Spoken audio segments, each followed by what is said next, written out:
Excel met à votre disposition un outil de recopie incrémentée qui va vous permettre très rapidement de faire du remplissage automatique de lignes ou de colonnes ou de créer des séries ou des suites de valeurs ou de dates en fournissant simplement à Excel un pas, un incrément.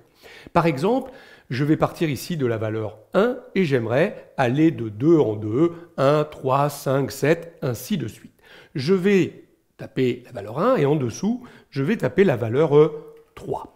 Je sélectionne alors les deux cellules, 1 et 3, et je vais venir, regarder, choisir ici l'outil de recopie incrémentée représenté par la petite case noire qui se trouve en bas à droite de la cellule. Quand vous amenez le curseur de la souris sur cette cellule, le curseur prend la forme d'une petite croix fine, comme c'est le cas ici. Si je laisse mon doigt appuyé sur cette petite case et que je fais glisser la souris vers le bas, regardez, Excel poursuit la série. Autrement dit, 1, 3, 5, 7, vous voyez qu'il est à 21, 23, 25. Quand je vais lâcher, par exemple, je veux arrêter à 33, je lâche la souris, il m'a automatiquement reproduit la série par remplissage, 1, 3, 5, 7, il a bien été de 2 en 2, grâce aux deux premières valeurs que je lui avais fournies. Alors ça marche avec des valeurs numériques, vous allez voir, ça marche aussi avec des dates. Vous avez peut-être repéré qu'une fois que j'ai fait ma série, il m'a créé une petite ici balise active. Ce sont les options de recopie. Si je clique dessus, vous voyez qu'il m'a bien fait une incrémentation de série. Mais j'aurais pu lui demander, simplement, je souhaitais faire une simple copie. Et vous voyez que dans ces cas-là, il m'aurait mis 1, 3, 1, 3, 1, 3. Je reviens sur les options de la série et je recoche incrémentation de la série. Je vous montre qu'il est possible de faire la même chose avec une date. J'ai mis le 9 février 2021, c'est un mardi.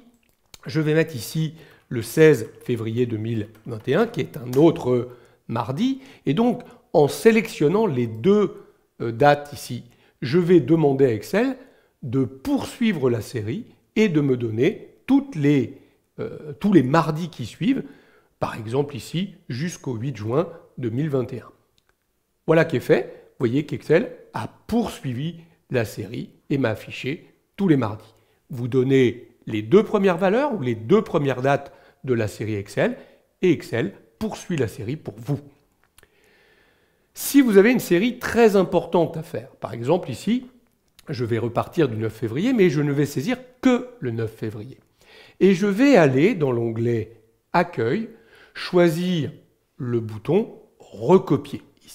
Je vais aller choisir la petite liste déroulante et dans cette liste, je vais choisir Série. Et là, je vais pouvoir créer ma propre série en ligne ou en colonne. Je vais choisir colonne.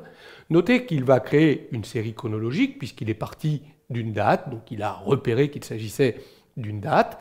Si vous aviez voulu une série linéaire à partir d'une simple valeur numérique, vous auriez pu le choisir. Chronologique, très bien.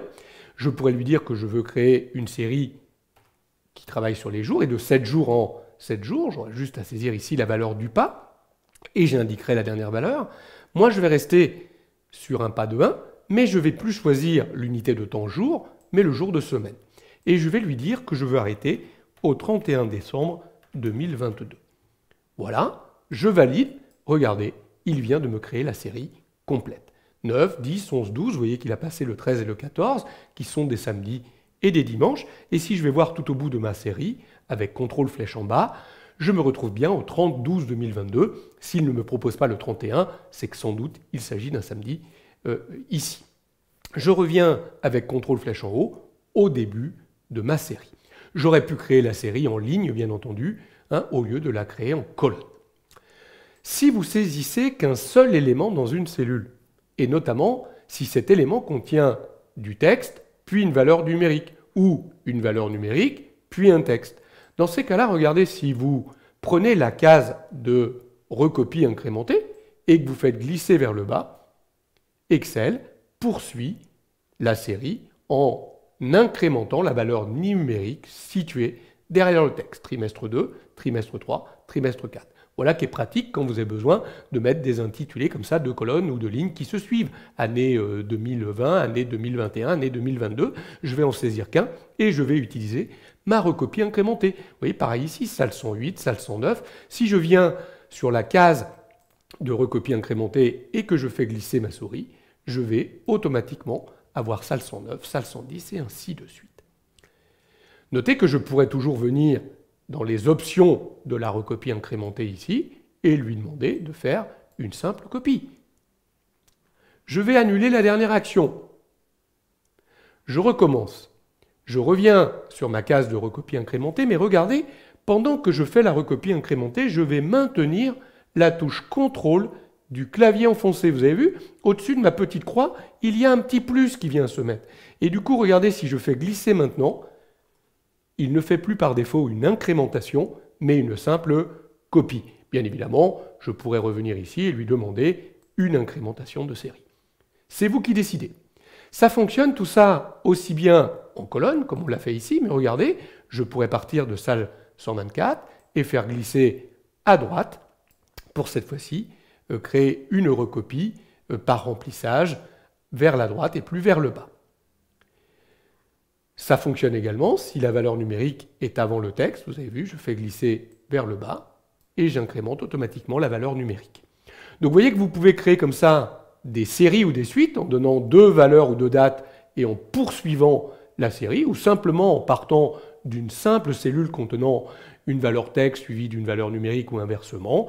Vous allez pouvoir faire du remplissage automatique pour gagner du temps lorsque vous avez besoin de remplir de longs tableaux Excel.